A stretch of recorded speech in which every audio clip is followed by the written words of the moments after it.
Hello everybody and welcome back to the channel. We've got a fun fact-filled video today all about HOKA, their 2023 lineup, what the shoes are good for, what they're bad for, all the facts and figures to get the right shoes on your feet. So sit back, relax, let's dive in to HOKA 2023. Let's get this video done.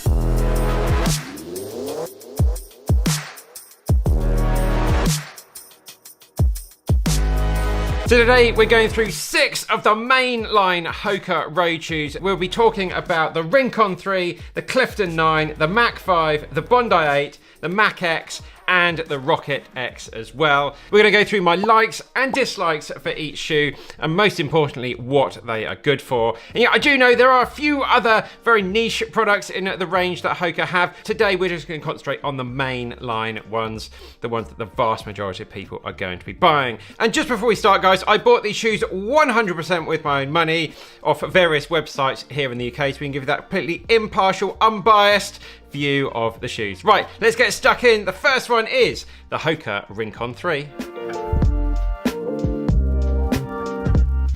So here we have the entry point into the HOKA lineup, coming in around about £110. All the other dollars and euros prices are taken from the various HOKA websites around the world, by the way. Now we're talking about a 29mm stack at the back, 5mm drop overall, 236 grams. Very, very lightweight shoe. There's no carbon plate in this shoe. Also, the purpose of a shoe like this is just your lightweight daily training. You can do lots of different runs in this. You do some up-tempo runs, you do some sessions, 5Ks, 10Ks, up to half marathon. So I wouldn't want to run a marathon in a shoe like this. Talking about my likes, it's very, very lightweight and it feels fast on your feet. You really feel like you have barely got a shoe on there.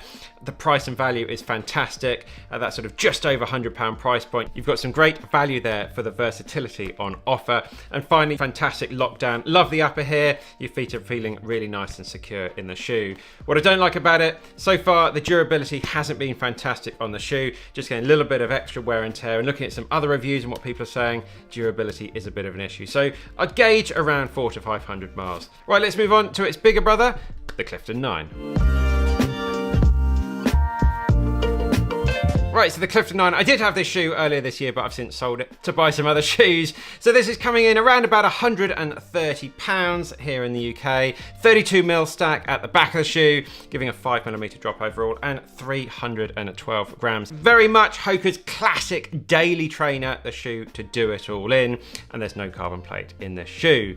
So the purpose of the shoe, who should be buying something like this? Well, someone looking for that one shoe to do it all, essentially. A shoe that is pretty good at all sorts of different distances and different types of runs as well. So why might someone buy the Clifton over the Rincon? Well, it's just going to last a little bit longer, a little bit better for some longer runs, some marathon distance training runs and running marathons in it. It's a lot more durable and can go the distance. The foam in it is just a little bit more suitable for your longer training runs, basically. Now, what I really like about the shoe, the positives, the comfort and the lockdown are really good. I love the flare at the back of the shoe, giving that Achilles a really nice snug fit around there. It's a little bit heavier than Rincon, but it's still a lightweight shoe. It really is a joy to run in. You're not carrying around a big load of bulky weight with you, and the breathable upper is fantastic. If you're running some hotter climates, good airflow through there. What I don't like about the shoe is just the EVA foam that they're using this. It's a little bit old, it's just not very responsive, it's not much fun to run in. But apart from that, an all-round really solid daily trainer. Right, let's move on to the Mach 5. So here we have the Mach 5 coming in around about £140, 29mm stack at the back, 5mm drop overall and 260 grams. I'd say this shoe is basically your everyday speed shoe. A little bit lighter than the Clifton, a little bit more fun. We're now adding a layer of HOKA's ProFly foam in here, which sits on top of a regular layer of EVA foam just below it. A little bit more poppy, a little bit more responsive, a little bit more fun. There's no carbon plate in this shoe. It's pretty stiff, but not too bad. So who should buy a shoe like this? Well, someone looking for a fun speed shoe, for someone to do some up-tempo runs, some speed sessions, maybe some non-important races as well. Now, what I really like about this shoe, it's so much fun, it's poppy. The addition to this ProFly foam in here just brings the shoe to life. It's super responsive, great lockdown fit throughout the shoe, and it's so smooth to run in through that transition as well. A fast, overall good option. In terms of my negatives about the shoe, the outsole durability is going to have some issues with this. maximum 300 to 400 miles. And given the high price point versus the lack of miles you're going to get out of it, that is a bit of a negative. But yeah, great, fantastic, fun shoe to run in. Quickly guys, if you are finding this video useful, please smash that like button, subscribe to the channel, and answer today's question of the day. What is your favourite HOKA shoe you've ever run in? And also, what brand would you like to see us do next here on the channel with that whole complete lineup? Right, thanks very much guys, back to the video. Moving on, we've got the Bondi 8, which I also had in earlier this year. Very different shoe from anything we've seen so far. Mach cushion, super soft, plush ride in this one.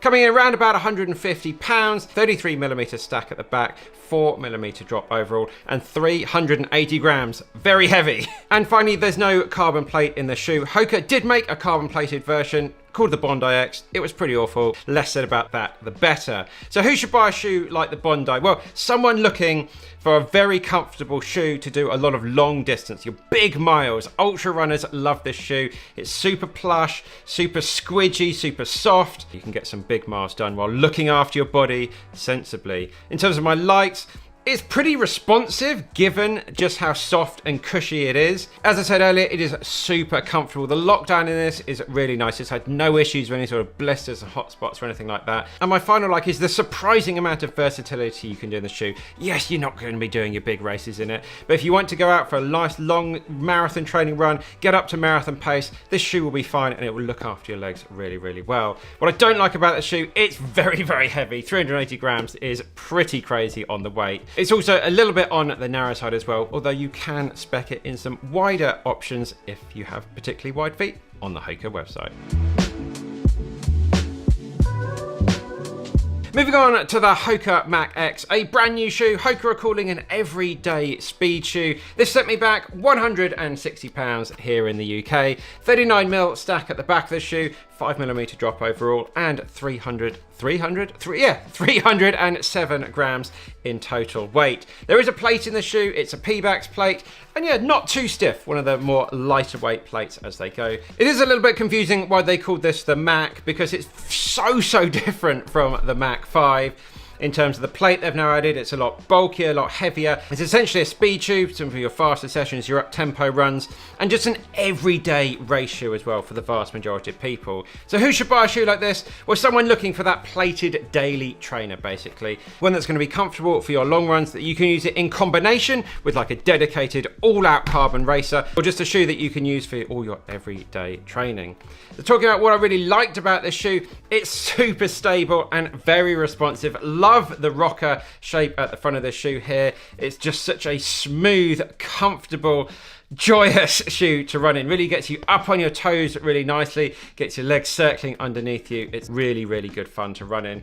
Very versatile at all speeds, just jogging along, recovery pace in this shoe, really comfortable. Easy pace, steady pace, rep pace, tempo, whatever you do in this shoe, it's really nice. Took this all up the way up to about my 5k pace, and it is just singing at all sorts of different paces. And finally, just a really good, secure, comfortable lockdown fit. What I didn't like about it is it was a little bit small. I would have ideally got half a size larger, but it was okay, I got away with it. But I would recommend sizing up half a size. And yeah, just a little bit on the bulky side, a little bit heavy, a little bit bulky, but overall really good fun shoe to run in, one I'm definitely going to be keeping into my rotation. Right, let's get on to the all-out carbon plated racer, the Rocket X. Right, here we have the HOKA Rocket X, the fastest shoe here, coming in at £220. The most expensive as well. 36mm stack up the back, 5mm drop overall. For me, coming in at 255 grams. This is very much a road racing shoe, and there is very much a stiff, super stiff carbon plate in this shoe. So who should buy a shoe like this? Well, someone looking for a super fast, but also quite cushioned and soft super shoe that's a genuine contender against the likes of the Nike, Adidas, and Asics of this world. Really good at all distances, 5Ks up to full marathon, and potentially even longer than that. Talking about my likes about this shoe, yes, it's soft, but really responsive and super, super fast as well. It's really stable in the corners. If you're someone that really likes a fast park run, some twisty courses, yeah, really good stability in the corners and a really good confidence-inspiring lockdown. And I love these colors of this shoe. You put it on, you just feel fast, you want to go fast, it just gets you in a really good mood. All the testing I've done it so far says this is going to be a fantastic race shoe for a lot of people coming up in the races this autumn. What I didn't like about the shoe, I had a few issues at the back. There was just a little bit of excess material in the heel, but it didn't really cause any issues. It was just an interesting observation. And I personally just would have liked a little bit more ankle padding at the back of the shoe, but these are real nitpicking things here. Overall, fantastic shoe. Looking forward to doing a lot more miles and some races in it coming up as well. As a little side note, you can get the HOKA Carbon X version 3. For me, this is just far, far better. And I think the Carbon X is just one to avoid. I've tested version 1 and version 2. I'll link to those videos down below. The 3 is very, very similar as well. If you've got a particularly wide foot and you want an all-out race shoe, then by all means have a look at it. I'll say really it's one to avoid and stick with one of the shoes we've talked about in the video today. Talking about a couple of different rotations, if you just want one shoe to do it all, it's got to be the Clifton. If you've got a bit more money, then get something like the Mach X. If you're someone that does a lot of walking, a lot of shop work, you're on your feet all day, the Bondi 8 will have you covered for that. And you can get it in an all black version as well, particularly good for people working in retail. If you want the training and racing ultimate package, the Mach X and the Rocket X. If you want to sort of train and race a little bit more budget friendly, something like the Mach X and the Rincon will have you covered for everything there. Right guys, hope you enjoyed the video and this style of video reviewing the whole sort of brand. Let us know what other brands you'd like to do this in down in the comments, and what is your favorite HOKA shoe of all time. Please check out the website benparks.com. You can get the best running hats, singlets and training plans to help with your running. Next up, we've got the Nike version and also the Saucony version of this video, so please check those out. They'll be along next. Keep on working hard guys, keep on getting done, and we'll see you very soon in the next one.